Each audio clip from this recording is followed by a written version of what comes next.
નમસ્કાર મિત્રો, અમારી એસઆરટી ગુજરાતી ચેનલમાં તમારું સ્વાગત છે। મિત્રો, અત્યારે હાલની સૌથી મોટી અને દુઃખદ ખબર સામે આવી રહી છે।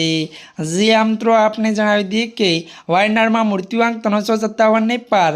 જી આ મિત્રો વિગતવાર વાત કરીએ તો વાયનાડમાં ભૂખલાનમાં 1300થી વધુ લોકો રેસ્ક્યુ ટીમ દ્વારા શોધવાના પ્રયાસો કરી રહ્યા છે। તો મળતી માહિતી અનુસાર જણાવી દઈએ કે વાયનાડના ચુરામાલા, મુકાઈ અને અડમાલમાં ભૂખલનથી બચી ગયેલા અને પીડિતોના મૃતદેહને શોધવા માટે બચાવ અભિયાનનો આજે પણ 6થો દિવસ છે। ત્યારે મળતી માહિતી અનુસાર આપણે એ પણ જણાવી દઈએ કે જ્યારે મિત્રો શનિવારે મળેલા આંકડા અનુસાર મૃત્યુઆંક 357ને વટાવી ગયો હતો।